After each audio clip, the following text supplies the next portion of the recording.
కుటుంబాల పేర్లే పెట్టుకుంటాం. ఎందుకంటే ఈరోజు కేసీఆర్ బక్కనాయన కొట్లాడితే రేవంత్ రెడ్డి ముఖ్యమంత్రి సీట్లో కూర్చున్నది అని అన్నారు. దాన్ని 100% తీవ్రంగా ఖండిస్తున్నా. ఎందుకు అనంటే రాజీవ్ గాంధీ గారి కుటుంబాలకు మీకు నక్కకు నాగలోకి అనుకున్నంత తేడా ఉంది.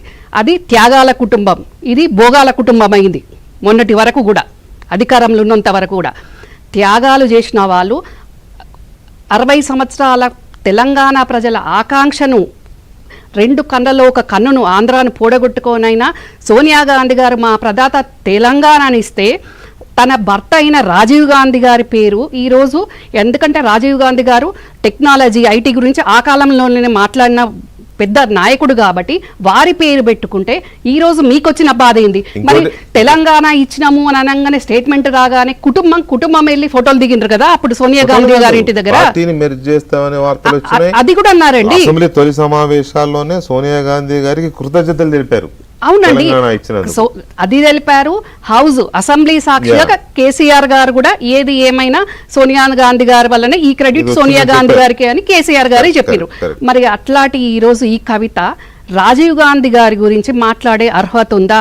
రాజీవ్ గాంధీ గారి కుటుంబం ఎక్కడ, ఈ కుటుంబం ఎక్కడ? రాజీవ్ యువ వికాస్ అని పేరు పెట్టడానికి రాజీవ్ గాంధీకి తెలంగాణకి ఏమి సంబంధం అనేది ఆమె ప్రశ్న. డెఫినెట్ గా సంబంధం అండి, భారతదేశం అంతా సంబంధం ఉంటుంది. తెలంగాణ ఇచ్చిందే రాజీవ్ గాంధీ గారి భార్య సోనియా గాంధీ గారే తెలంగాణ ఇచ్చింది కాబట్టి డెఫినెట్ గా ఈ భారతదేశంలో ఎవరైనా తెలంగాణలో ఉన్న ప్రతి ఒక్క కాంగ్రెస్ కార్యకర్త కాదండి, తెలంగాణలో తెలంగాణ కావాలని ఆకాంక్షించిన ప్రతి ఒక్క పౌరుడు కూడా ఈ రోజు మేము తీసుకున్న రాజీవ్ యువ వికాసం అనే పేరును హర్షిస్తారు, ఎవరు విభేదించారు. మరి అట్లంటే కేసీఆర్ కిట్ అని అదని ఇదని వాళ్ళు పెట్టుకోలేదండి, వాళ్ళు గవర్నమెంట్ లో ఉన్నప్పుడు.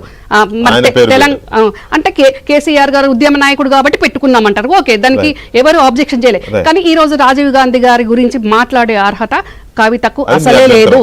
అదొకటి డెఫినెట్ ఖండిస్తున్నాం. ఇంకా రేవంత్ రెడ్డి గారి గురించి కూడా అప్పుడు గన్నులు పట్టుకున్నాడు.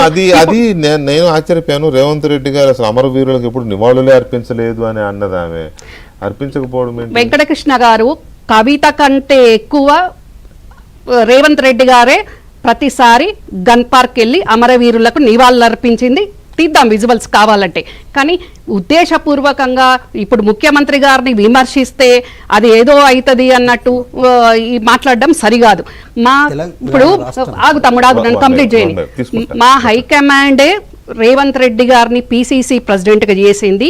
మా పీసీసీ ప్రెసిడెంట్ ఆధ్వర్యంలో మేము ఎన్నికల్లో పోతే తెలంగాణ ప్రజలే కాంగ్రెస్ కు పట్టం కట్టిండ్రు. అంటే ప్రజలే రేవంత్ రెడ్డి గారిని రిసీవ్ చేసుకున్నారు. దాంతో ఆ ప్రజలు ఇచ్చిన నిర్ణయం ఫైనల్. మా హైకమాండ్ రేవంత్ రెడ్డి గారిని సీఎం చేసింది. ఇట్లాట ఆయన కుర్చీలో కూర్చున్నట్టు అంటే అదేం పద్ధతి? రాజేష్ రెడ్డి గారు ఇందాక మీ లైన్ కట్ అయింది కవిత గారి వ్యూస్ మీద, లేకపోతే ఈ వారం రోజుల్లోనే వచ్చిన మాటల మీద